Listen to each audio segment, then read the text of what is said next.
Good evening, my friends. Welcome back to Read Aloud. Let's read something together. So I got a little bit of an early start this evening. The small people are asleep upstairs. So I thought, since we are getting pretty close to the end of Kangaroo, we're on page 55 out of 73 pages on the PDF, which includes a little bit of an epilogue. I think we can finish it tonight. So what do you say we roll up our sleeves, unless you're wearing a t-shirt, and just jump right in. So what happened last time? They saw an emu, and the emu showed them how to determine whether or not a watering hole was safe to drink at. It involved herding sheep. And as I'm reading, I keep thinking, how much of this is based entirely in fact? Because a lot of the terminology and things that Ethel Pedley uses, it seems pretty accurate, or at least reflected the scientific understanding at the time. So now I'm curious as to whether or not emu were as clever as they are in the book. If any of you are familiar with the emu, please let me know. Let me know. And I will let everyone else know if they don't notice as well. So let us dive right in with Dot and the Kangaroo by Ethel Pedley. We are ready for chapter 11. The next day they traveled a long distance. At about noon they came to a part of the country which the Kangaroo said she knew very well. But we must be careful, she added, as we are very near humans in this part. As Dot was tired, for she had had to walk much more than usual, the Kangaroo suggested that she should rest at the pretty spot they had reached, whilst she herself went in search of Willy Wagtail. Dot had to promise the Kangaroo over and over again not to leave the spot during her absence. She was afraid lest the little girl should get lost, like the little Joey. After many farewells and much hopping back to give Dot warnings and make promises of returning soon, the Kangaroo went in search of Willy Wagtail, and the little girl was left all alone. Dot looked for a nice shady nook in which to lie down and rest, and she found the place so cheerful and pretty that she was not afraid of being alone. She was in the hollow of an old watercourse. It was rather like an English forest glade. It was so open and grassy, and here and there were pretty shrubs and little hillocks and hollows.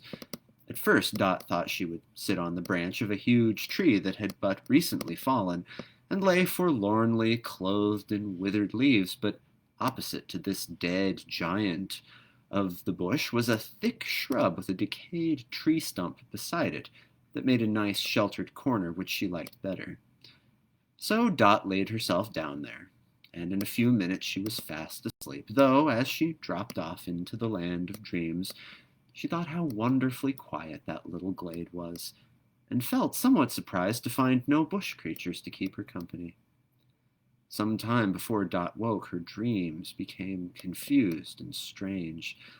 There seemed to be great crowds in them, and the murmur of many voices talking together. As she gradually awakened, she realized that the voices were real and not a part of her dreams. There was a great hubbub, a fluttering of wings, a rustling of leaves and grass. Through all this confusion, odd sentences became clear to her drowsy senses. Such phrases as, "You'd better perch here. This isn't your place. Go over there. No, I'm sure I'm right. The welcome swallow says so. Has anyone gone for the opossum? He says the court ought to be held at night. Don't make such a noise or you will wake the prisoner. Who is to be the judge?" This last inquiry provoked such a noise of diverse opinions that Dot became fully awake, and sitting up, gazed around with eyes full of astonishment. When she had fallen asleep, there had not been a creature near her, but now she was literally hemmed in on every side by birds and small animals. The branches of the fallen tree were covered with a feathered company, and in the open space between it and Dot's nook was a constantly increasing crowd of larger birds, such as cranes, plover, duck, turkey buzzards, black swan, and amongst them a great grave pelican. The animals were few and apparently came late. There was a little timid wallaby, a bandicoot, some kangaroo rats, a shy wombat who grumbled about the daylight, as also did a native bear and an opossum, who were really driven to the gathering by a bevy of screaming parrots. Dot was wide awake at once with delight. Nearly every creature she had ever heard of seemed to be present, and the brilliant colors of the parrots and parakeets made the scene as gay as a rainbow in a summer noonday sky. "Oh, you darlings," she said, "how good of you all to come and see me." This greeting from Dot caused an instant silence amongst the creatures, and she could not help seeing that they looked very uncomfortable. There was soon a faint whispering from bird to bird, which rose higher and higher, until Dot made out that they were all saying, "She ought to be told! You tell her! No, you tell her yourself! It's not my business!" And every bird, for it was the birds who by reason of their larger numbers took the lead in the proceedings, seemed to be trying to shift an unpleasant task upon its neighbors. Presently the solemn pelican waddled forward and stood before Dot, saying to the assemblage, "I will explain our presence." Addressing the little girl, it said, "We are here to place you on trial for the wrongs we bush creatures have suffered from the cruelties of white humans. You will meet with all fairness in your trial, as the proceedings will be conducted according to the custom of your own courts of justice. The welcome swallow, having built its nest for 3 successive seasons under the eaves of the Gabble Babble courthouse, is deeply learned in human law business, and will instruct us how to proceed. Your conviction will, therefore, leave you no room for complaint, so far as your trial is concerned." All the birds clapped their wings in applause at the conclusion of this speech, and the pelican was told by the welcome swallow that he should plead as prosecutor. "What do you mean by plead as prosecutor?" asked the pelican gravely. "You've got to get the prisoner convicted as guilty, whether she is so or not," answered the swallow, making a dart at a mosquito, which it ate with relish. "Oh," said the pelican doubtfully, and all the creatures looked at one another as if they didn't quite understand the justice of the arrangement. "But," said the pelican, hesitating a little, "suppose I don't think the prisoner guilty? She seems very small and harmless." "That doesn't matter at all. You've got to get her made out as guilty by the jury. It's good human law," snapped the swallow, and all of the creatures said, "Oh." "And now for the defense," said the swallow briskly. "There ought to be someone for that. Who is friendly with the king?" "Who's the king?" asked all the creatures breathlessly. "He's a bigger human than the rest, and everybody's business is his business, so he's always going to law." "I know," said the magpie, and she piped out 6 bars of "God Save the King." "You are the one for the defense," said the swallow, quite delighted, as were all the other creatures, at the magpie's accomplishment. "You must save the prisoner from the jury finding her guilty." "But," objected the magpie, "how can I, when only last fruit season my brother and 2 sisters and 6 cousins were shot just because they ate a few grapes?" "That doesn't matter. You've got to get her off, I tell you," said the swallow irritably. "Go over there and ask her what you are to say." So the magpie flew over to Dot's side, and she at once began to teach it the rest of "God Save the King." "I like this game," Dot presently said to the magpie. "Do you?" said the magpie with surprise. "It seems to me very slow, and there's no sense in it." "Why are all the birds perching together over there?" asked Dot, pointing to a branch of the dead tree, "since they all hate one another and want to get away. The galahs have pecked the butcher bird twice in 5 minutes, and the peeweet keeps quarreling with the soldier bird, and none of them can bear the English sparrow." "The swallow says that's the jury," answered the magpie. "Their business is to do just what they like with you when all the talking is done, and whether they find you guilty or not will depend on if they are tired or hungry and feel cross, or if the trial lasts only a short time and they are pleased with the grubs that will be brought them presently." "How funny," said Dot, not a bit alarmed at all these preparations for her trial, for she loved all the creatures so much that she could not think that any of them wished to hurt her. "If this is human law," said the magpie, "it isn't funny at all. It is mad or wicked. Fancy my having to defend a human." At this point of their conversation, the ill feeling amongst the jury broke out into open fighting because the English sparrow was a foreigner, and they said that it would certainly sympathize with the humans who had brought it to Australia. This was just an excuse to get rid of it. The sparrow said that it wanted to go out of the jury and had never wished to belong to it, and flew away joyfully. And all the rest of the jury grumbled at the good luck of the sparrow in getting out of the trial, for they could see it picking up grass seed and enjoying itself greatly, whilst they were all crowded together on one branch, and were feeling hungry before the trial had even begun. There was great suspense and quiet while the judge was being chosen. Although Dot had eaten the berries of understanding, it was generally considered that, to be quite fair, the judge must be able to understand human talk, and amidst much clapping of wings, a large white cockatoo was appointed. The cockatoo lost no time in clambering into position on the stump near Dot. "You're quite sure you understand human talk?" said the little wallaby to the cockatoo. It was the first remark he had made, for he had been quite bewildered by all the noise and fuss. "My word, yes," replied the cockatoo, who had been taught in a public refreshment room. Then, thinking he would give a display of his learning, he elevated his sulphur crest and gabbled off, "Go to Jericho, 20-1 on the favourite. I'm your man. Now then, ma'am, hurry up, don't keep the coach waiting. Give 'em their eds, Bill. So long, ta-ra-ra, boom-de-ay, God save the king." All the creatures present looked gravely at Dot, to see what effect this harangue in her own language would have upon her, and were somewhat surprised to see her holding her little sides, and rolling about with laughter. Too was quite annoyed at Dot's amusement. He fluffed out all his feathers and let off a scream that could have been heard a quarter of a mile away. This seemed to impress everyone with his importance, and the whole court became attentive to the proceedings. At this moment the swallow skimmed overhead, and having caught the words, "God save the king," called out, "That's the way to do it! Keep that up!" And the cockatoo, thinking that the swallow meant him to scream still more, set up another yell, which he continued until everyone felt deafened by the noise. "We have chosen quite the right judge," said an elegant blue crane to a wild duck. "He will make himself heard and respected." Whereat the cockatoo winked at the crane and said, "You bet I will." The pelican now advanced to the space before the stump, and there was a murmur of excitement because it was about to open the trial by a recital of wrongs done to the bush creatures by white humanity. Dot could not realize that she was being tried seriously, and was delighted that the pelican had come nearer to her stump, so that she had a better view of him. She thought him such an old, odd-looking bird, with his big, bald head and gigantic beak.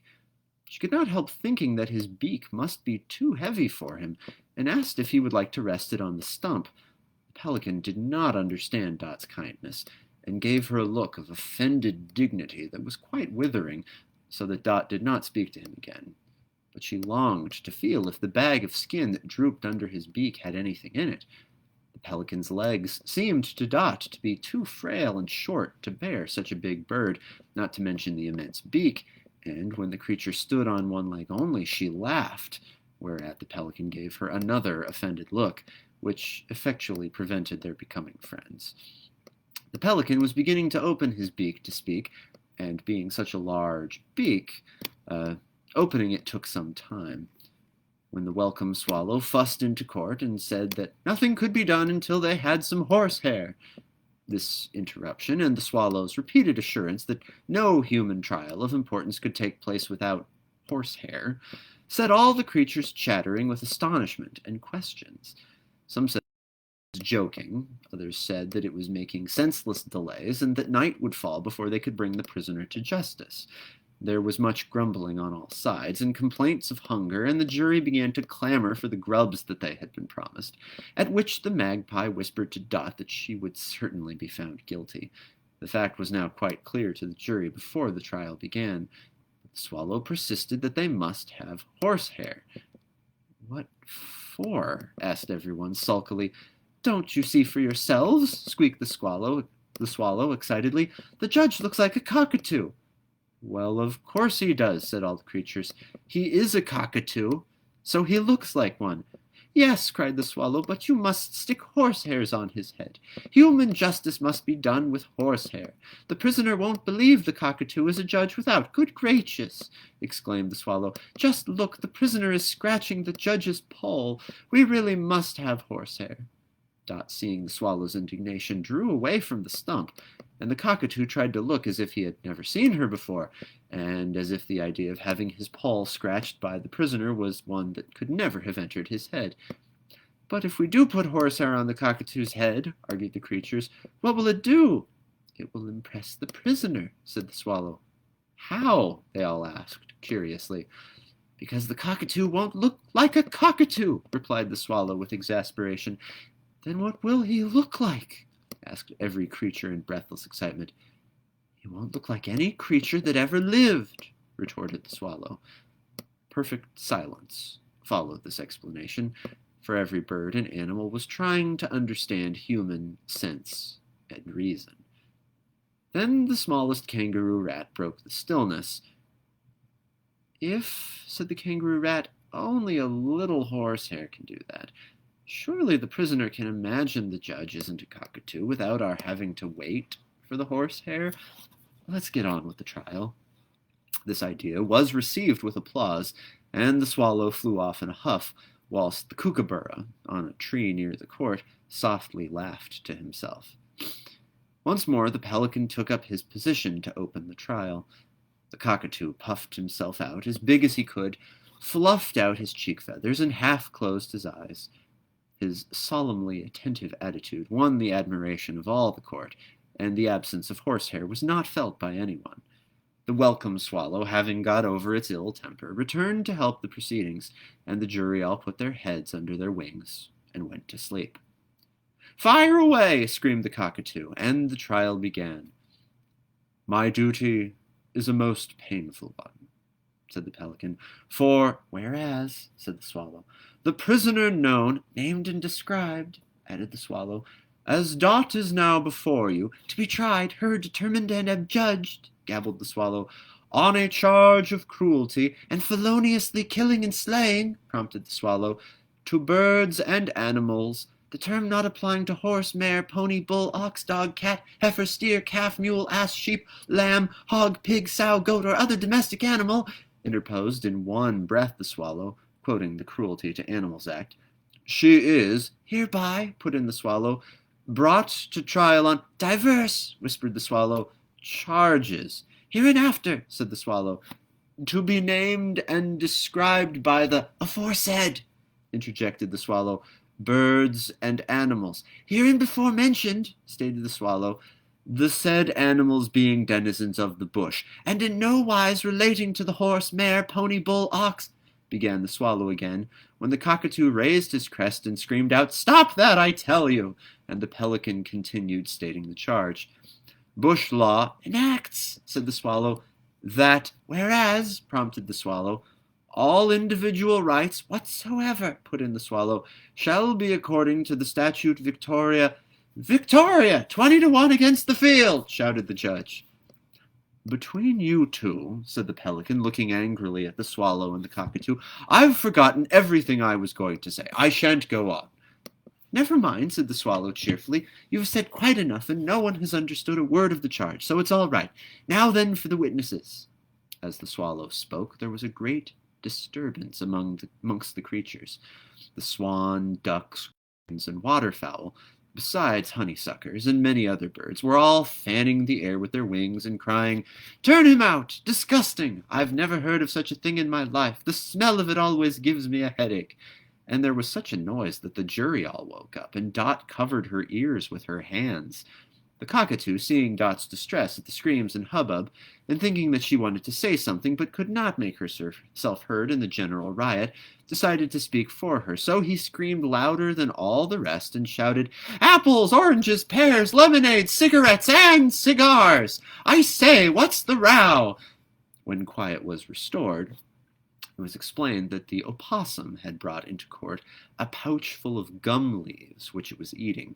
It had also given some to the native bear and wallaby, and in consequence the whole air was laden with the odor of eucalyptus.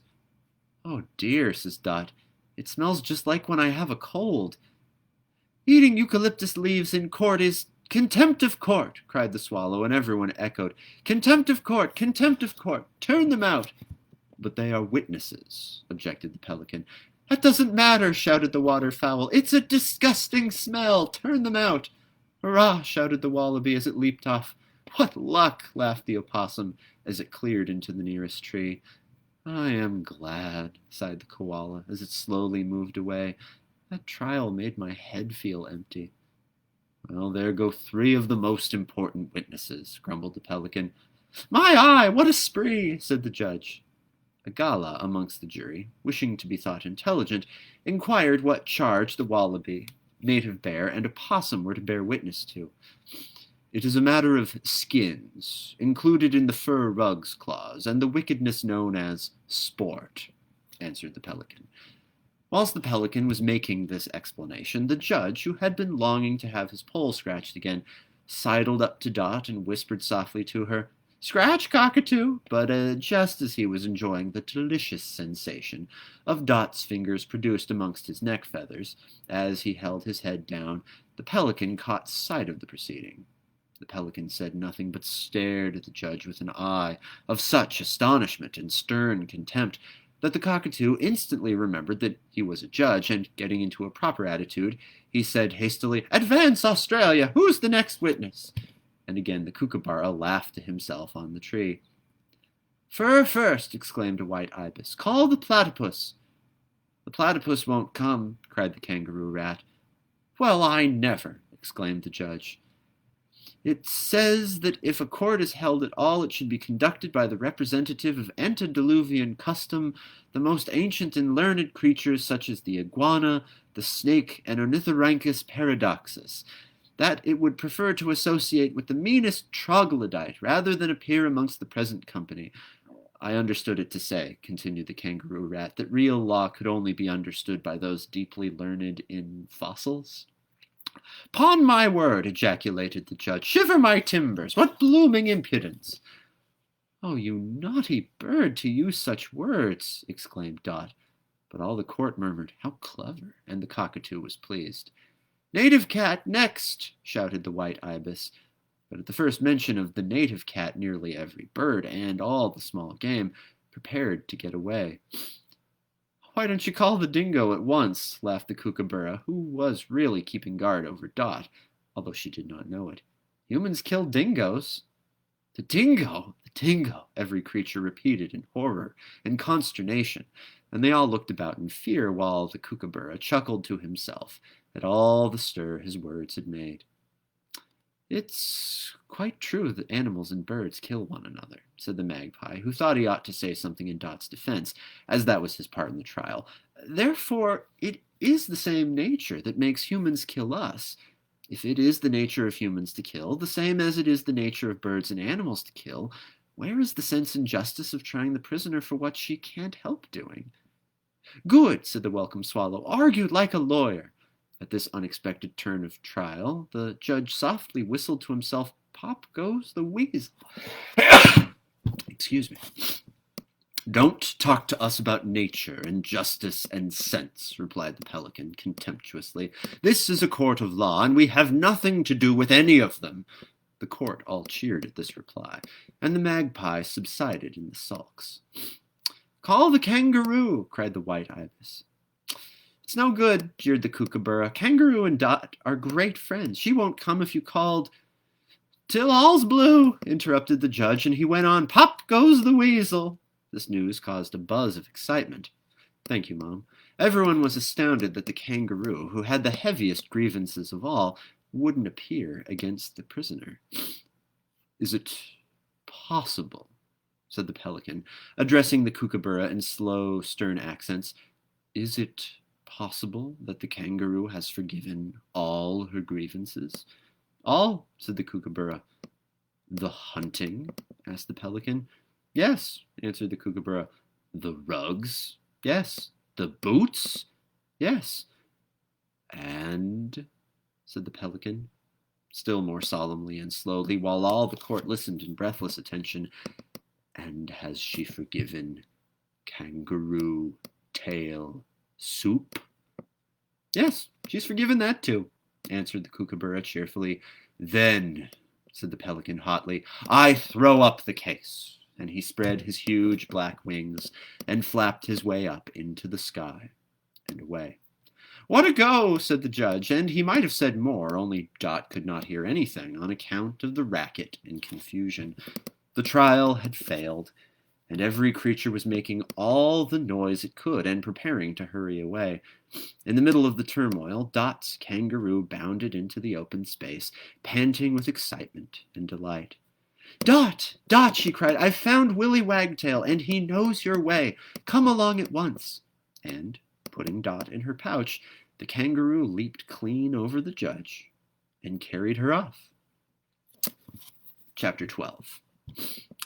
Although the kangaroo was longing to hear the reason why so many bush creatures had collected round Dot whilst she was away, she was too anxious to carry her to Willy Wagtail before nightfall to wait and inquire what had happened. Dot, too, was so excited at hearing that her way home had been found that she could only think of the delight of seeing her mother and father again. So the kangaroo had hopped until she was tired and needed rest before they spoke. Then Dot described the trial and made the kangaroo laugh about the cockatoo judge. But she did not say how it had all ended because the kangaroo had forgiven Dot for humans making rugs of her fur, boots of her skin, and soup of her tail. She was afraid of hurting her feelings by mentioning such delicate subjects. The kangaroo never noticed that anything was left out because she was bursting to relate her interview with Willy Wagtail.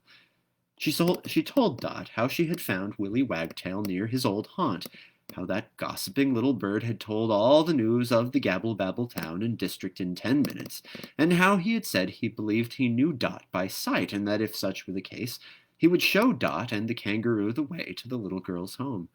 Then Dot and the kangaroo hurried on their way again, the little girl sometimes running and walking to rest the kind animal, and sometimes being carried in the soft, cozy pouch that had been her cradle and carriage for all those days. It was quite dusk by the time they arrived at a split-rail fence and heard a little bird singing, "Sweet pretty creature, sweet pretty creature." "That is Willy Wagtail making love," said the kangaroo with a humorous twinkle in her quiet eyes. "Peep round the bush," she said to Dot, "and you'll see them spooning." Dot glanced through the branches and saw 2 wagtails, who looked very smart with their black coats and white waistcoats, sitting on 2 posts of the fence a little way off. They were each pretending that their big, long tails were too heavy to balance them properly, and they seemed to be always just saving themselves from toppling off their perch. Occasionally Willy would dart into the air to show what an expert in flying he was. He would shoot straight upwards, turn a double somersault backwards, and wing off in the direction one least expected. Afterwards he would return to his post as calm and cool as if he had done nothing surprising, and say, "Pretty, pretty, chippy, chippy, chip," that name meaning the other wagtail.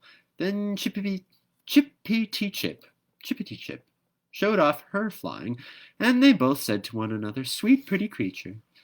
At the sound of Dot and the kangaroo's approach, Chippity Chip hid herself in a tree, and Willy Wagtail, not knowing who was disturbing them, scolded angrily. But when he saw the kangaroo and the little girl, he gave them the most cordial greeting, and wobbled about on a rail as if he must tumble off every second. "This is Dot," said the kangaroo, a little anxiously, and rather breathless with the speed she had made. "Just as I had expected," exclaimed Willy Wagtail with a jerk of his tail which nearly sent him headlong off the rail. "I should know you anywhere, little human, though you do look a bit different. You want preening," he added. This last remark was an allusion to Dot's appearance, which certainly was most untidy and dirty, for, beyond an occasional lick from the kangaroo, she had been 5 days without being tidied and cleaned. "I couldn't do it better," said the kangaroo apologetically. "It doesn't matter at all," said Dot, putting her tangled curls back from her eyes. "Well, I know where you live," gabbled off the wagtail. "It's the second big paddock from here if you follow the belt of the shoe oak trees over there. It's a house just like those things in Gabble-Babble Township. There's a yellow sheepdog who's very good-tempered, and a black one that made a snap at my tail the other day. There is an old gray cart horse, an honest fellow but rather dull, and a bay mare who was much better company. There is a little red cow who was a great friend of mine, and she had a calf a few days before you were lost." "Dear me!" exclaimed the gossiping bird. "What a fuss there has been. These 5 days over trying to find you. I've been over there every day to see the sight. Such a lot of humans and such horses. I enjoyed myself immediately and made a lot of friends amongst the horses, but I didn't care so much for the dogs. I thought them a nasty, quarrelsome lot. I went with the whole turnout to see the search. Goodness, the distances they went and the noise and the big fires they made. It was exciting fun. They brought over some other humans. Trackers is what they are called. At least the mounted troopers' horses told me so. Ah, my word, the troopers' horses are jolly fellows. Well, these trackers went in front of each party just like dogs with their heads to the ground, and they turned over every leaf and twig and said if a human, a horse, or a kangaroo had broken it or been that way. They found your track fast enough, but one evening it came to an end quite suddenly, and weren't they all surprised? I heard from a trooper's horse, such a nice horse he was, that the trackers and white humans said it was just as if you had disappeared into the sky. There was just a bit of your fur on a bush and nothing anywhere else but a kangaroo's trail. No one could make it out." "That was when I took you in my pouch," exclaimed the kangaroo. "Now," said the wagtail, "most of them have given up the search. Just this evening Dot's father and a few other humans came back, and that yellow sheepdog told me the last big party is to start at noon tomorrow, and after that there will be no more attempt to find Dot. Only the sheepdog said he heard his master say he would go on hunting alone until he found her body. I haven't been over there today," wound up the bird. "They are all so miserable and tired. It gave me the blues yesterday." "What are we to do? It is quite dark and late," asked the kangaroo. "You had better stay here," counseled the wagtail. "One night more or less doesn't matter, and I don't like leaving Chippity-Chip at night time. She likes me to sing to her all night because she is nervous. I will go with you tomorrow morning early if you will wait here until then." "Having found your lost way so far," said Kangaroo to Dot, "it would be a pity to risk losing it again, so we had better wait for Willy Wagtail to guide us tomorrow." To tell the truth, the kangaroo was very glad of the excuse to keep Dot one night more before parting from her. "It will seem like losing my little Joey again when I am once more alone," she said sadly. "But you will never go far away," said Dot. "I should cry if I thought you would never come to see me. You will live on our selection, won't you?" But the kangaroo looked very doubtful and said that she loved Dot, but she was afraid of humans and their dogs. After a supper of berries and grass, Dot and the kangaroo lay down for the night in a little bower of bushes, but they talked until very late of how they were to manage to reach Dot's home without danger from guns and dogs.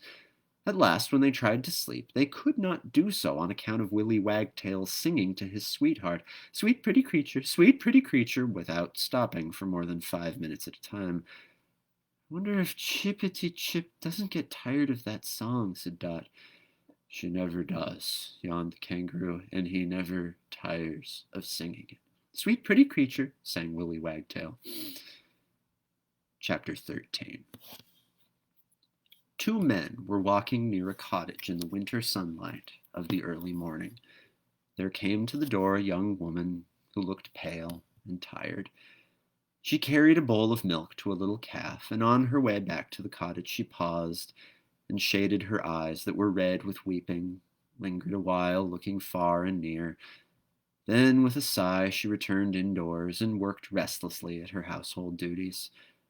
"It breaks my heart to see my wife do that," said the taller man, who carried a gun.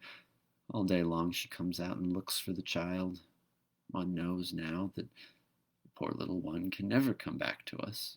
And as the big man spoke, there was a queer choking in his voice. The younger man did not speak, but he patted his friend's shoulder in a kindly manner, which showed that he too was very sorry. "Even you have lost heart, Jack," said the big bushman, "but we shall find her yet. The wife shall have that comfort." "You'll never do it now," said the young fellow, with a mournful shake of the head. "There is not an inch of ground that so young a child could reach that we have not searched. The mystery is what could have become of her." "That's what beats me," said the tall man, who was Dot's father. "I think of it all day and all night. There is the track of the dear little mite as clear as possible for 5 miles, as far as the dry creek. Then the trackers say she rested her poor, weary legs by sitting under the blackbutt tree. At that point she vanishes completely. The Aboriginal people say there isn't a trace of man or beast beyond that place excepting the trail of a big kangaroo. As you say, it's a mystery." As the men walked towards the bush, close to the place where Dot had run after the hare the day she was lost, Neither of them noticed the fuss and scolding made by a willy wagtail, although the little bird seemed likely to die of excitement. Willy Wagtail was really saying, "Dot and her kangaroo are coming this way. Whatever you do, don't shoot them with that gun." Presently the young man, Jack, noticed the little bird. "What friendly little chaps these wagtails are," he said. "See how tame and fearless this one is. Upon my word, he nearly flew in your face that time." Dot's father did not notice the remark, for he had stopped suddenly and was peering into the bush whilst he quietly shifted his gun into position, ready to raise it and fire. "By Jove," he said, "I saw the head of a kangaroo a moment ago behind that ironbark. Fancy it's coming so near the house. Next time it shows, I'll get a shot at it." Both men waited for the moment when the kangaroo should be seen again. Next instant, the kangaroo bounded out of the bush into the open paddock. Swift as lightning, up went the cruel gun, but as it exploded with a terrible report, the man, Jack, struck it upwards, and the fatal bullet lodged in the branch of a tall gum tree.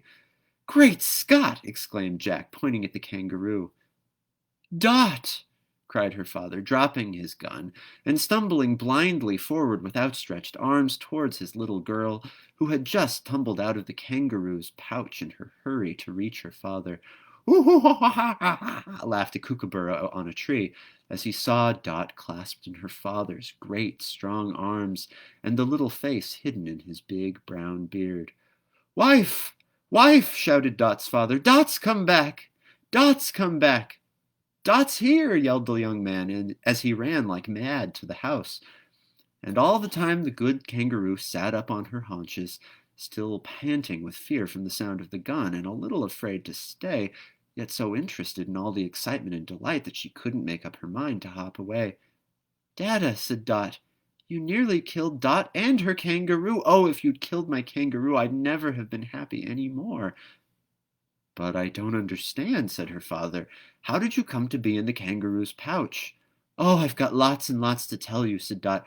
"But come and stroke dear kangaroo, who saved little Dot and brought her home." "That I will," said Dot's father, and never more will I hurt a kangaroo." "Nor any of the bush creatures," said Dot. "Promise, Dada." "I promise," said the big man in a queer-sounding voice, as he kissed Dot over and over again and walked towards the frightened animal. Dot wriggled down from her father's arms and said to the kangaroo, "It's all right. No one's ever going to be shot or hurt here again." And the kangaroo looked delighted at the good news. "Dada," said Dot, holding her father's hand, and with her disengaged hand touching the kangaroo's little paw, "this is my own dear kangaroo."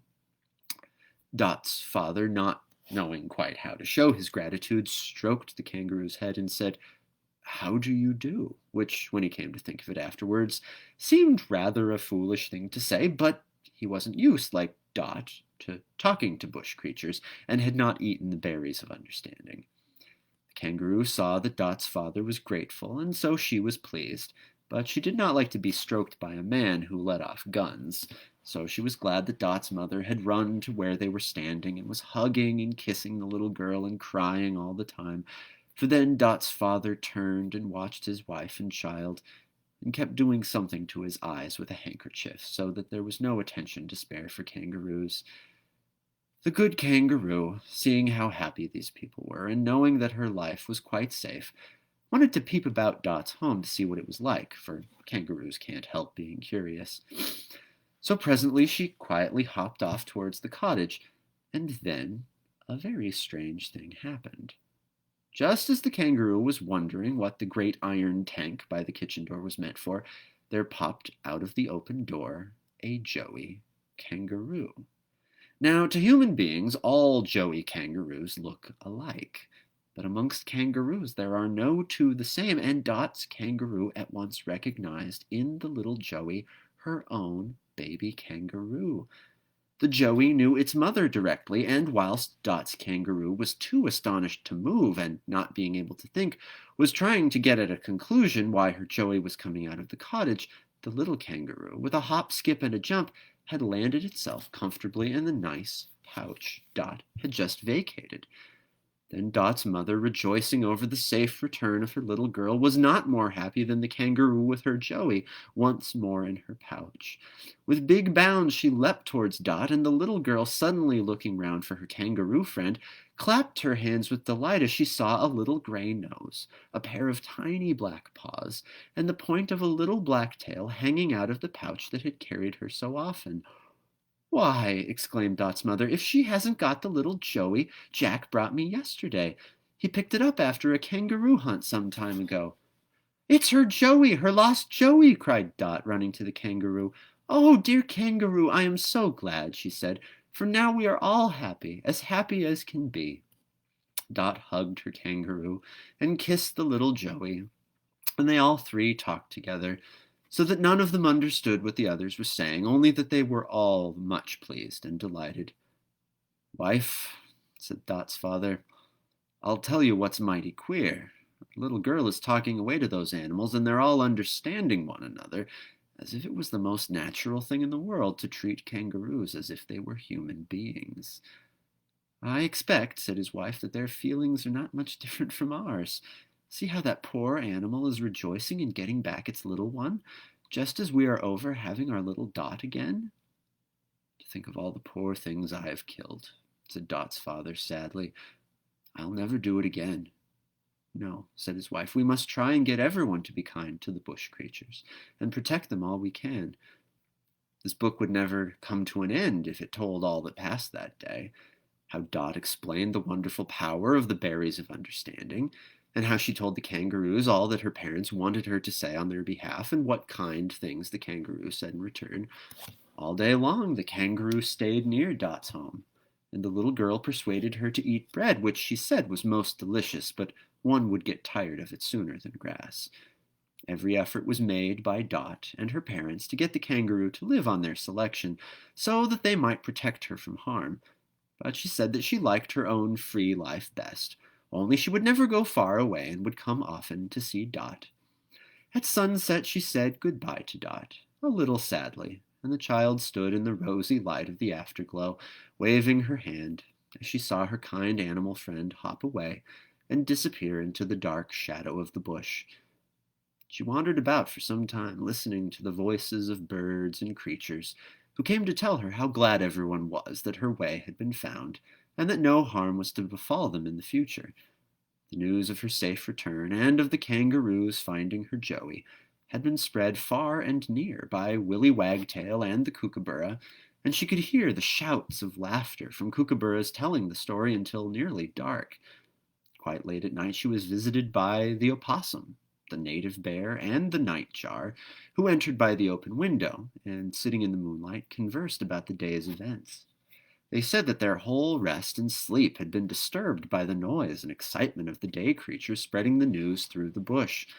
The mopoke wished to sing a sad song because Dot was feeling happy, but the opossum warned that it was sitting in a draught on the windowsill and might spoil its beautiful voice, so it flew away and only sang in the distance. The native bear said that the story of Dot's return and the finding of Kangaroo's Joey was so strange that it made its head feel quite empty. The opossum inspected everything in Dot's room and tried to fight itself in the looking-glass. It then got the koala to look into the mirror also, and said it would get an idea into its little empty head if it did. When the koala had a timid peep at itself, the opossum said that the koala now had an idea of how stupid it looked, and the little bear went off to get used to having an idea in its head. The opossum was so pleased with its spiteful joke that it hastily said good night and hurried away to tell it to the other possums. Gradually the voices of the creatures outside became more and more faint and indistinct, and then Dot slept in the gray light of the dawn. When she went out in the morning, the kookaburras were gurgling and laughing, the magpies were warbling, the parakeets made their twittering, and Willy Wagtail was most lively. But Dot was astonished to find that she could not understand what any of the creatures said, although they were all very friendly towards her. When the kangaroo made to see her, she made signs that she wanted some berries of understanding, but, strange as it may seem, the kangaroo pretended not to understand. Dot has often wondered why the kangaroo would not understand, but Remembering what the considerate animal had said when she first gave her the berries, she is inclined to think that the kangaroo is afraid of her learning too much and thereby getting indigestion. Dot and her parents have often sought for the berries, but up to now they have failed to find them. There is something very mysterious about those berries. During that day, every creature Dot had known in the bush came to see her, for they all knew that their lives were safe now, so they were not afraid. It greatly surprised Dot's parents to see such numbers of birds and animals coming around their little girl, and they thought it very pretty when in the evening a flock of native companions settled down and danced their graceful dance with the little girl joining in the game. "It seems to me, wife," said Dot's father, with a glad laugh, "that the place has become a regular menagerie." Later on, Dot's father made a dam on a hollow piece of ground near the house, which soon became full of water, and is surrounded by beautiful willow trees. There all the thirsty creatures come to drink in safety, and very pretty it is to sit on the veranda of that happy home and see Dot playing near the water, surrounded by her bush friends, who come and go as they please, and play with the little girl beside the pretty lake. And no one in all the Gabble-Babble district hurts a bush creature, because they are all called Dot's friends. Now that is the end of the book, but Pedley does finish with what is called the finale. Before putting away the pen and closing the inkstand, now that Dot has said all she wishes to be recorded of her bewildering adventures, the writer would like to warn little people that the best thing to do when one is lost in the bush is to sit still in one place, and not to try to find one's way home at all. If Dot had done this, and had not gone off in the kangaroo's pouch, she would have been found almost directly. As the more one tries to find one's way home, the more one gets lost, and as helpful kangaroos like Dot's are very scarce, the best way to get found quickly is to wait in one place until the search parties find one. Don't forget this advice, and don't eat any strange berries in the bush unless a kangaroo brings them to you. I have to say, I think I liked these last few bits as much as anything in the whole book. I thought that, first of all, the finale, that was excellent. As I was reading this, I kept thinking, man, are kids gonna like wander off into the outback and like eat strange berries in the hopes that it will bring them the ability to speak? But I like that. Unless a kangaroo gives it to you, don't eat random berries that you find. And that whole thing about staying in one spot, that's good advice for anyone who's lost, regardless of where you're lost, whether it's the Australian Outback or somewhere in the Midwest or, like a Walmart. Although if you're in a store, then go to customer service. But yeah, I'm so glad that it had a happy ending. The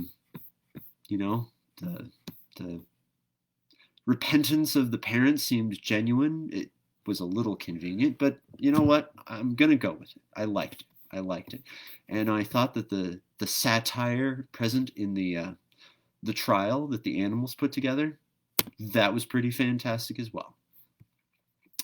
So on the whole, I had never read Dot and the Kangaroo before. I would say that's